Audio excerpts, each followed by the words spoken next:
सद्गुरुदेव भगवान की जय। भगवान श्री कृष्ण मनुष्य की बुद्धि की स्थिति और उसके आध्यात्मिक विकास की अवस्था को स्पष्ट करते हुए अर्जुन से कहते हैं कि जब मनुष्य विभिन्न प्रकार के शास्त्रीय मतों, उपदेशों और विचारों को सुनता है तब उसकी बुद्धि अनेक दिशाओं में बढ़ जाती है। प्रत्येक शास्त्र, मत या दार्शनिक विचार अपने अपने तरीके से सत्य की व्याख्या करता है। इन विविध विचारों को सुनकर साधक के मन में कभी कभी संशय उत्पन्न होता है कि वास्तविक मार्ग कौन सा है। श्रुति विप्रतिपन्ना ते यदा स्थास्यति निश्चला समाधावचला बुद्धिस्तदा योगमवाप्स्यसि। मनुष्य की बुद्धि स्वभाव से जिज्ञासु और विचारशील होती है। जब वह अलग अलग शिक्षाओं को सुनती है तो उसमें तुलना करने लगती है और कभी कभी विरोध भी अनुभव करने लगती है।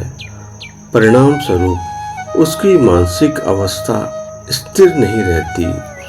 वह कभी एक मार्ग को सही मानता है तो कभी दूसरे मार्ग की ओर आकर्षित हो जाता है। इस प्रकार उसकी बुद्धि चंचल और अस्थिर हो जाती है।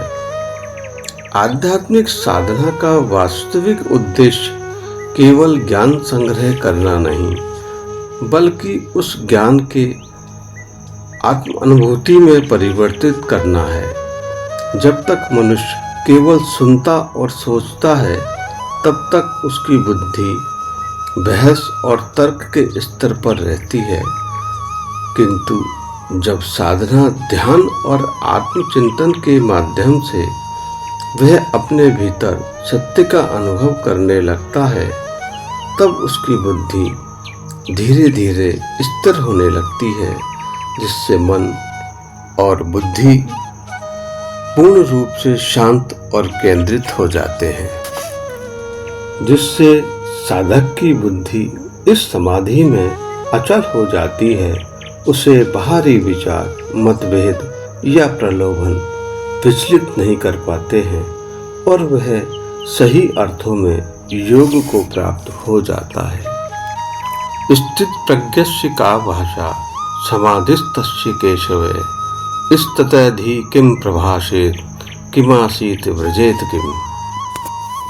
भगवान की रहस्यमयी बातें सुन अर्जुन भगवान से पूछता है कि स्थित प्रज्ञ अर्थात वह व्यक्ति जिसकी बुद्धि स्थिर हो गई है, जो समाधि में स्थित है, उसकी पहचान क्या है।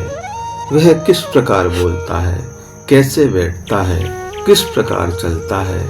अर्जुन उस व्यक्ति के संपूर्ण जीवन और आंतरिक स्थिति को समझना चाहता है। अर्जुन जानना चाहता है जो मनुष्य आत्मज्ञान को उपलब्ध हो चुका है उसकी चेतना कैसी होगी, उसका जीवन सामान्य मनुष्य से किस प्रकार भिन्न होता है। मनुष्य का बाहरी आचरण अक्सर उसकी आंतरिक स्थिति का प्रतिबिंब होता है, इसलिए वह जानना चाहता है उस व्यक्ति के व्यवहार, वाणी और जीवन शैली में क्या परिवर्तन दिखाई देता है।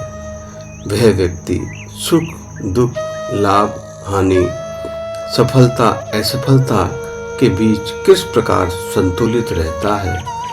वह ये समझना चाहता है कि जिस अवस्था को योग, ज्ञान या आत्म साक्षात्कार कहा जाता है वह महज विचार नहीं है, बल्कि जीवन में प्रकट होने वाली एक वास्तविक स्थिति है। यह प्रश्न हर उस अर्जुन साधक का है जो आध्यात्मिक मार्ग पर आगे बढ़ना चाहता है। शेष अगले भाग में।